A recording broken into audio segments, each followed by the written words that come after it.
For the first time in 63 years, actors and writers are striking at the same time, bringing Hollywood movie and TV production to a halt.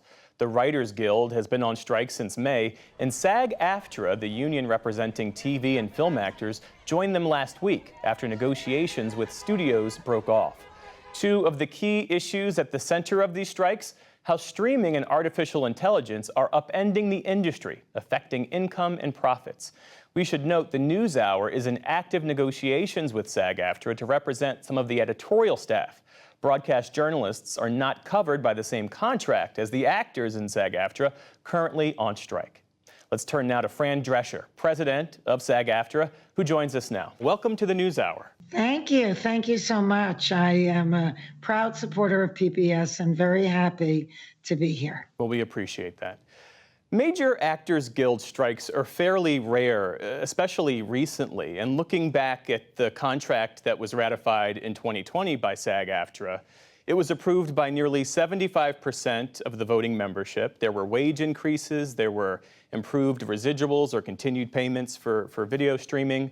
Fast forward to the current moment, what happened? Why was now the right moment to go out on strike? Well, look, I wasn't in leadership then. I don't know whether I would have been so quick to agree with that contract, but I think that at some point you reach a crossroads. The saturation of streaming and how it's impacted our industry is exponential. And it's really disemboweled the old business model, which is the one that, let's say, for example, the nanny flourished in. And everybody up and down the ladder benefited by it and made money off of it. To this day, they continue to get money from it. But that is not the case anymore with streaming and all the programs that are made for the streaming channel. You exist in a box, in a vacuum, and there's no tail of revenue.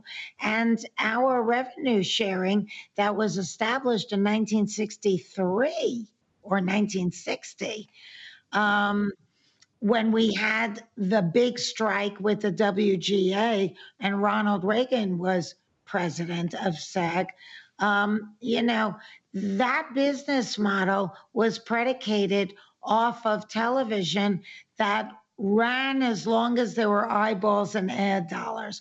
So longevity was the name of the game. And that made sense. But now longevity is not the name of the game.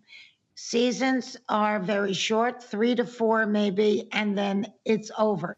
Using your example, when you were starring in The Nanny, that was a season that started typically in September. It ran through May. It was 22 to 24 episodes a season. Now on streaming, to your point, a show is lucky if they have 10 episodes a season, and they're really lucky if they get a second season. So what does that mean in terms of take-home pay?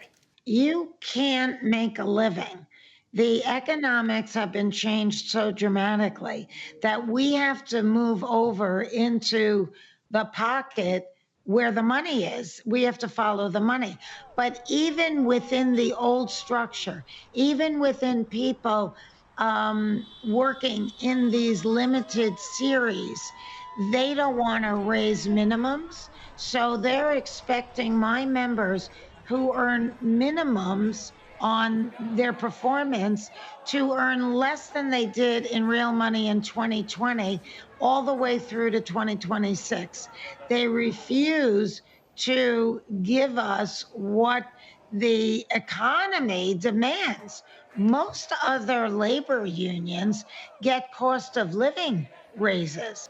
We should say we requested interviews with studio heads and with the Alliance of Motion Picture and Television Producers, which represents film and production companies, all of whom declined, but they did provide a statement, part of which reads this way.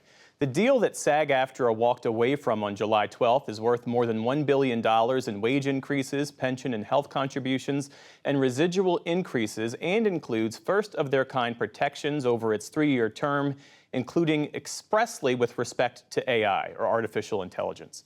Why was this deal, as you see it, insufficient? What more are you asking for? First of all, don't believe a word of that. That's the first thing. The second thing is because the real question is, You know, those CEOs are making $78,000 a day. And the majority of my members, like 9 out of 10 of them, can't even qualify for health benefits that have a threshold of $26,000 a year. Why would we go on strike if it was such a fantastic deal? Do you think we enjoy being out of work? Don't believe a word that they say. When they offer us a deal and they say, that a background person will get paid for 1 day's work, we will scan their bodies and then we can use their likeness in perpetuity. What is going to happen to that background person?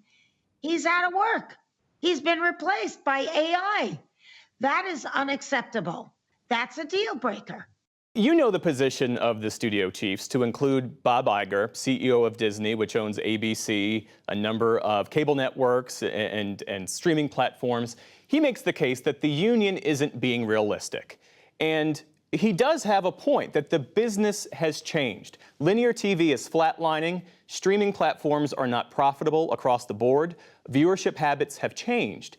And so what do you say to that underlying argument, setting aside the messenger, but the underlying message?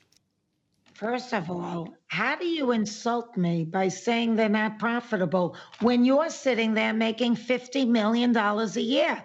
Where does that money come from? There are people way at the top that are getting richer and richer and richer. And the first place that they look to squeeze is my members.